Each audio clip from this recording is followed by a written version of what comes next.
another amazing neighborhood. The Brentwood community is coming up here on the left off of Wilson. It is remarkable, very popular, very desirable, built in the late 80s, early 90s.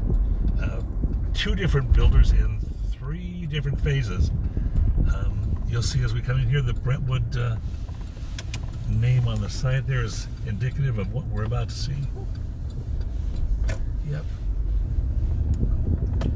And of course in spring and summer, the trees with the leaves, oh my gosh, it's just an explosion of green all throughout here.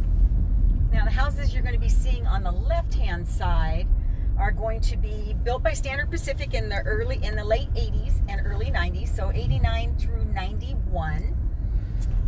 One thing you notice throughout the neighborhood, the street names are cities in San Gabriel Valley.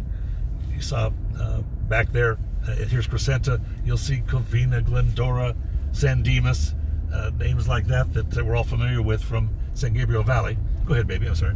No, that's fine. So we're coming up on some houses up here onto the right-hand side that are going to be built between 1991 and 1995. So this again was Standard Pacific building these homes. Let's go down one of the streets here and just see. Just a really nice neighborhoods.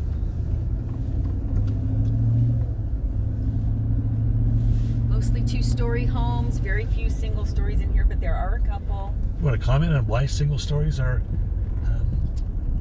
Well, because the builders prefer two stories because on the same lot, they can build more square footage on a two-story home.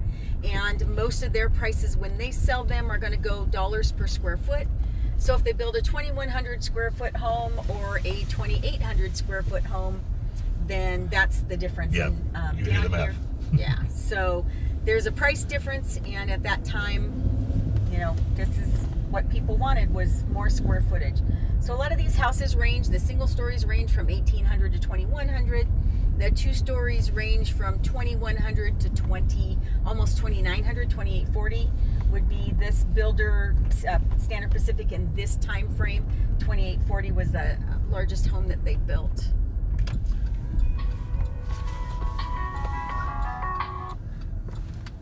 And then making a left here. Yeah, we'll continue up Ridge Lane.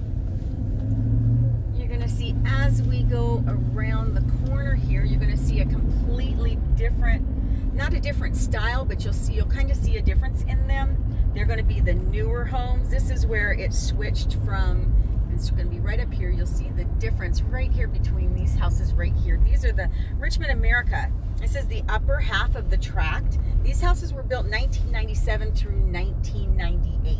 So a different builder, a little bit different style, and you can kind of see the difference. But the upper half of the Brentwood tract is going to be built during that time frame, 97 and 98, through Richmond America.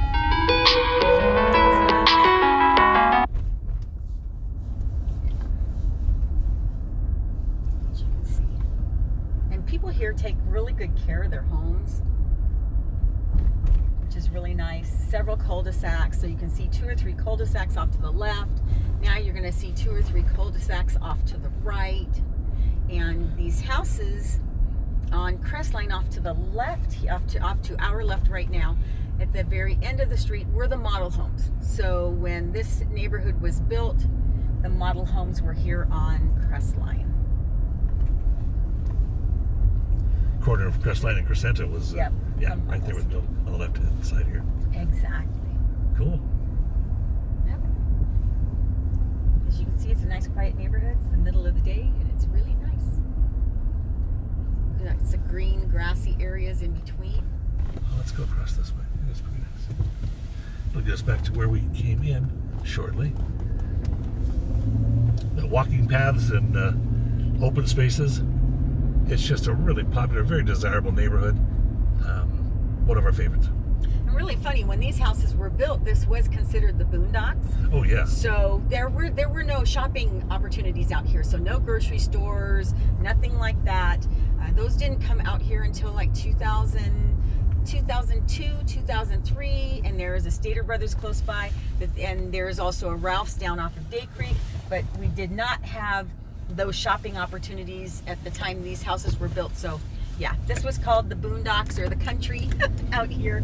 This is the furthest east in Rancho Cucamonga that you can go, and you'll see the dividing line is the wash there between Rancho Cucamonga and Fontana. San Sylvain Wash. San Sylvain Wash. Then it's Brentwood. Okay. In a nutshell.